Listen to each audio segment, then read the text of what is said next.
Welcome to the New Books Network. This is the Nordic Asia Podcast. Welcome to the Nordic Asia Podcast, showcasing collaboration about Asia across the Nordic region. I'm Duncan McCargo, Director of the Nordic Institute of Asian Studies and a Professor of Political Science at the University of Copenhagen. And today it's my great pleasure to be joined by Sheila Coronel, who's the Tony Stabile Professor of Professional Practice in Investigative Journalism at Columbia Journalism School. She's a noted expert on the Philippines and a long-time observer of the politics of that country. Sheila, welcome to the Nordic Asia Podcast. Thank you, Duncan. It's great to be here. It's a great pleasure to have a chance to talk to you, but the immediate proximate reason for our conversation is a bit of a sad one, as we had the news yesterday that former Philippine President Benigno Aquino III, popularly known as Noy Noy, just passed away. And I wanted to have a chance to have a conversation with you about his legacy and where his passing leaves the Philippines. Yes, indeed. Although he's apparently had been sick for some time, his passing at this time, the last year of the Duterte era, brings us to a very interesting inflection point in the Philippines. I mean, you and I both remember this rather strange episode, which I've just written an op-ed about in Asia Times, when President Aquino visited Columbia University and was the recipient of a mixed reception from the audience. Protesters in the audience started yelling at him, and things got very agitated and excitable. And as I wrote about in that op-ed, throughout this episode, he remained serenely calm and continued to attempt to respond to people's extremely emotional and agitated questions and heckling by reciting facts and figures. He had this portable filing cabinet and one of his staff members standing behind him, handing him pieces of paper. And there was an incredible sort of cognitive dissonance between the disorder in the hall and his insistence that no, actually, he had all the answers. And if we would just hear him out, he would be able to explain everything to us and leave everybody satisfied. How did that episode strike you at the time? It is very characteristically Noy Noy Aquino, and also very characteristically Philippine politics. Yes. Where protesting is ritualistic. I remember I spoke at the graduation of the University of the Philippines Journalism School, and the faculty actually set aside a portion in the graduation ceremony where they said, okay, everybody who wants to protest, bring out flags, say slogans, you can come up on stage now. So they had like a 10 minutes where people were march up to the stage, unfurled their banners and shouted their slogans, and then they went back to regular programming. So Noy is used to this. Noy was brought up in the politics of protest. His mother became president after the People Power Revolution. Of course. And when his family came back from exile in the U.S. to the Philippines after his father was shot in 1983, that started, 3 years of protest that culminated in the ouster of Marcos. So Noy was very comfortable in protest. He didn't see it necessarily as something, unlike the current president. He didn't actually take that personally, I think. No. Yeah. No, he seemed to have a capacity not to take things personally. It was a kind of asset in a curious way. Although it also made him feel slightly detached from reality. And I suppose that was the other side of it. He was very stoic, and people attributed to the fact that he was 11 years old when his father went to prison. Yes. And so his father basically told him, you are the man in the family. You have to make sure everyone is going to be okay. Can you imagine that happening to anyone at the age of 11? And all he was interested then at that time was listening to records. Yes. This was the 1970s. This was 1972, and his father went to jail. So he's a completely apolitical kid thrust into the maelstrom of martial law and Philippine politics. So he did develop a kind of stoicism, and then his father was assassinated. Yes. So he had to be the level-headed one and the one to keep his cool, and that's his personality. He absorbed. Noy Aquino, given the unusual circumstances of his family, had to basically rein in his emotions, especially in public, and to be the adult in the room. Given all the upheavals, his father's assassination, his mother's rise to the presidency, all the attempted coups d'etat against her, And in fact, in one of them, I believe he was caught out in the streets near the presidential palace. And he was not really, unlike his sister Chris, who became a movie star, he was very private and stuck to a few friends and was very reluctant to go out and do the handshaking, dancing on stage rituals that Filipino politicians have been accustomed to. He was a reluctant president as well. So I see him as a sort of person who's been thrust by destiny into roles he didn't exactly want to play, but was forced to, given his family, and that he thought it was his duty to respond to the call of the moment. He was very dutiful in that way.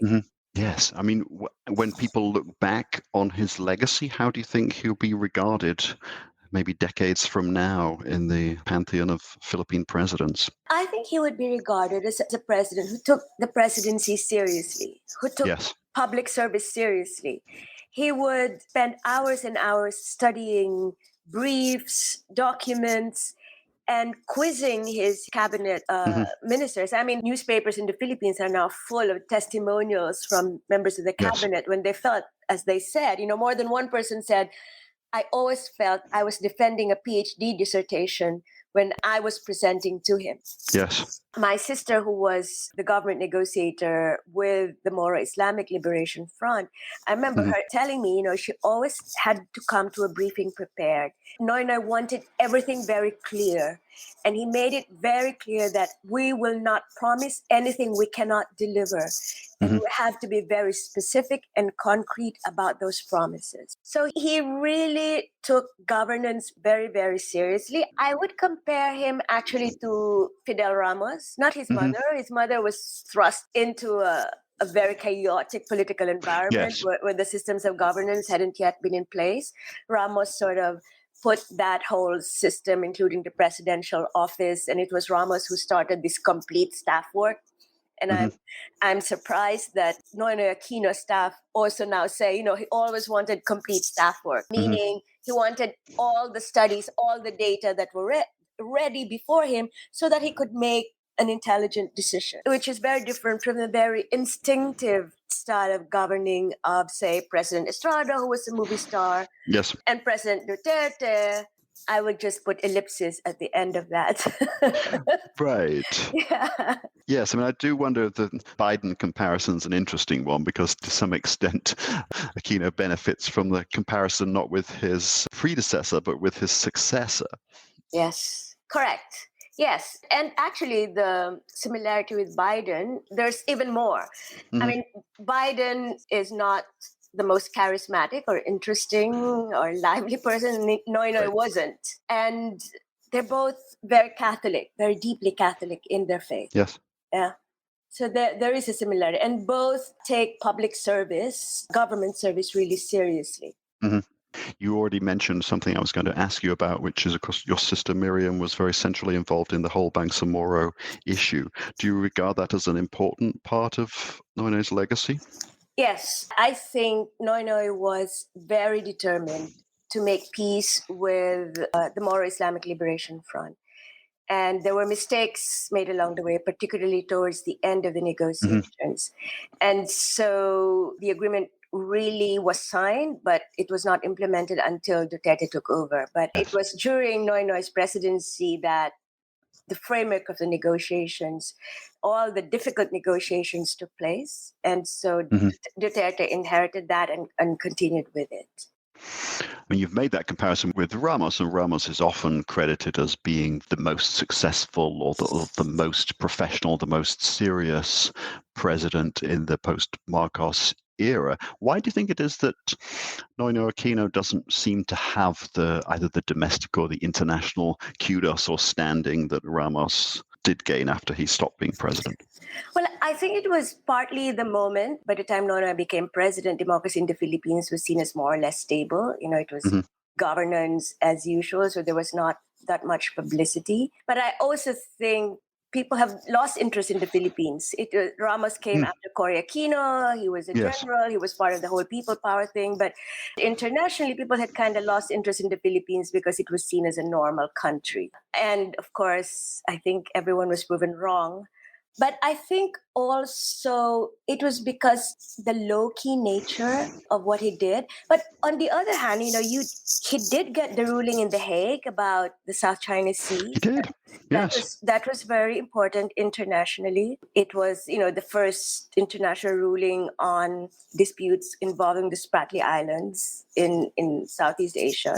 But apart from that, he was known largely as it was a period of stability and economic growth and setting systems in place, reforming the educational system, the K to 12 system, which was a good thing to do. It happened, building roads, infrastructure projects, the boring stuff of governance. Mhm. And I really wish we had more of that instead of the upheavals in which the country had been through, Mhm. basically the last 30 something years. Right. What about the criticisms of Aquino, which I guess those protesters in the hall at Columbia were getting at, that in some way he was so much part of the existing system that he was never going to support any very substantive reform that would really result in redistribution of wealth or power in what's an incredibly unequal society? So somebody from sort of the center left, not the hard left in the Philippines, who was somehow collaborating and sympathetic, was part of the governing coalition, told me once that Noynoy Aquino's presidency represents the limits of the current system, the limits of reform in the current Right. system, which is a system that's basically ruled by patronage, by political families, and by rent-seeking interests, really, who were represented Yes. in Congress and in local governments, and also the executive branch. And he said, that's the limits. That's as far as we can go.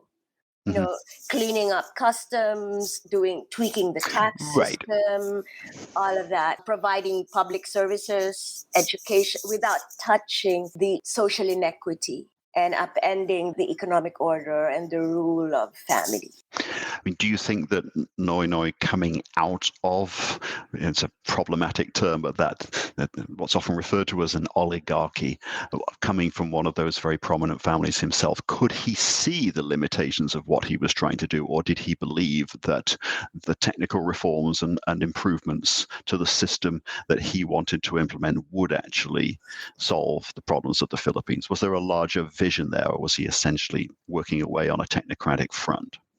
I think Noynoy was a realist. I think he was very close to a lot of very progressive people, both in the left and also among the Catholic community.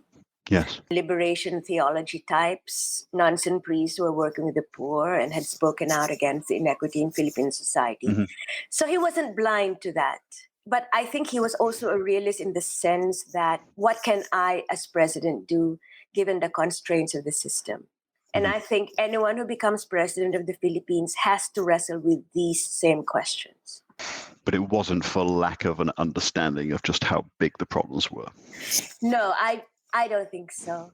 I think he figured I can bring peace in Mindanao, assert sovereignty in the South China Sea, improve health, education, and social services, build infrastructure. But how do I go against these deeply entrenched oligarchic interests that are in Congress and are very influential in government? I don't know that he knew what to do there. I mean, Ramos tried to do this by breaking up the monopolies in the 1990s. And he did that, but that was also the extent of what he could do, right? Basically opening up. So, for example, with telecommunications, it just wasn't one family anymore. Now it's maybe 2.5 families. Right. But it's still 100% more than there was previously.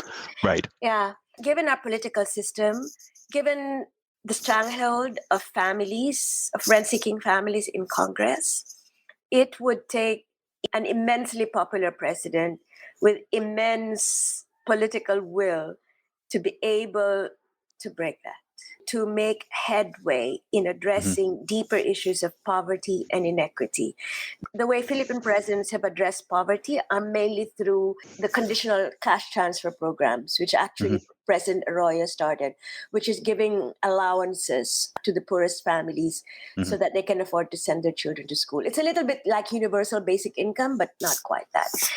But so even if, say, we will tax the rich, who's going to collect the taxes? When I was in the Philippines, we did work on how corruption is in the Yes. internal revenue system as well as in customs. Not to mention the police and the courts. We would have to overhaul all of that.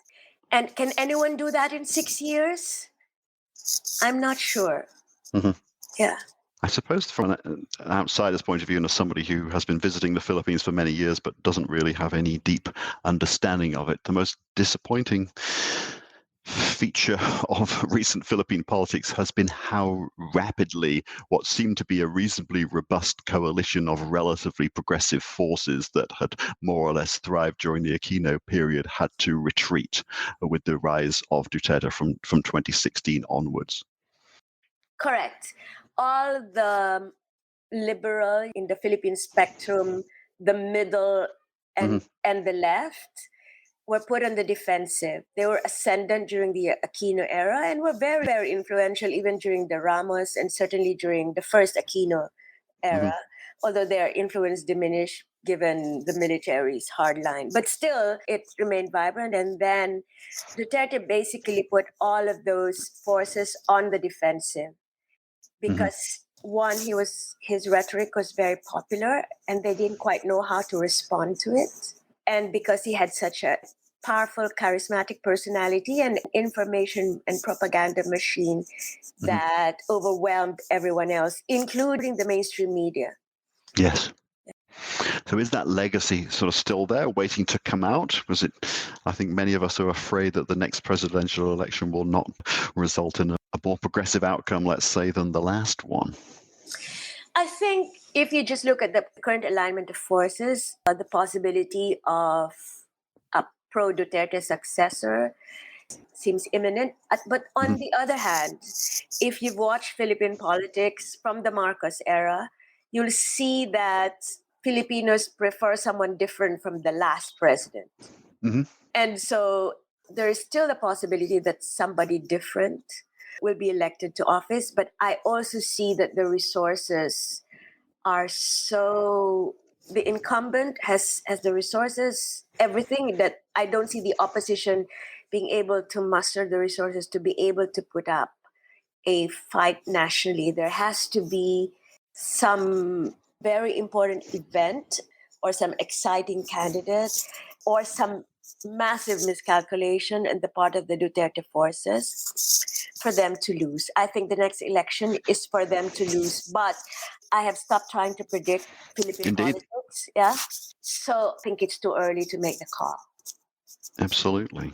So do you have any final thoughts on what we should be thinking about when we remember Noynoy Aquino? Yes, I think we should remember him for what he was, faults and all, as probably if you see what others see, which is that the Philippines is going through a new cycle of authoritarianism and strongman rule. Noynoy was the end of that 30 or 40-year cycle, and he did what was possible within the limits of really a system that skewed against equity and genuine democracy and paved the way for someone like Duterte. And how is the reaction in the Philippines to his passing?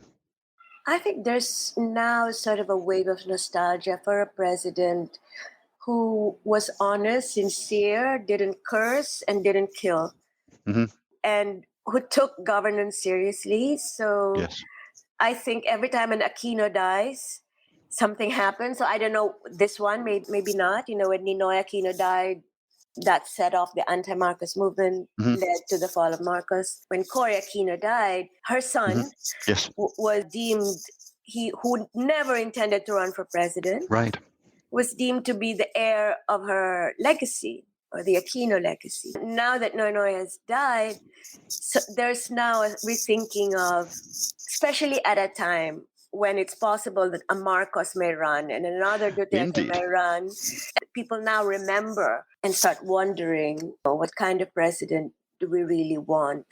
And those in the opposition now feel more hopeful that maybe there is a chance that the Filipinos will snap out of the hypnotic 5.5 years in which Duterte had held the country in thrall, and that maybe this is like a wake-up call. That's the opposition's best hope. Yes, indeed. Yeah. Well, on that thought, this seems to be a good point to draw this conversation to an end. But thank you so much, Sheila, for talking to us today about Aquino and his legacy and the significance of his passing for the potential futures of Philippine politics. It was a pleasure. I'm Duncan McCargo, Director of the Nordic Institute of Asian Studies at the University of Copenhagen, and I've been in conversation with Sheila Coronel, a professor at Columbia Journalism School at Columbia University in New York, who's a leading expert on the Philippines, about the recent passing of former President Benigno Aquino III, popularly known as Noy Noy, and the significance of his death for the potential futures of Philippine politics. Thank you for joining the Nordic Asia podcast, showcasing Nordic collaboration in studying Asia. You have been listening to the Nordic Asia podcast.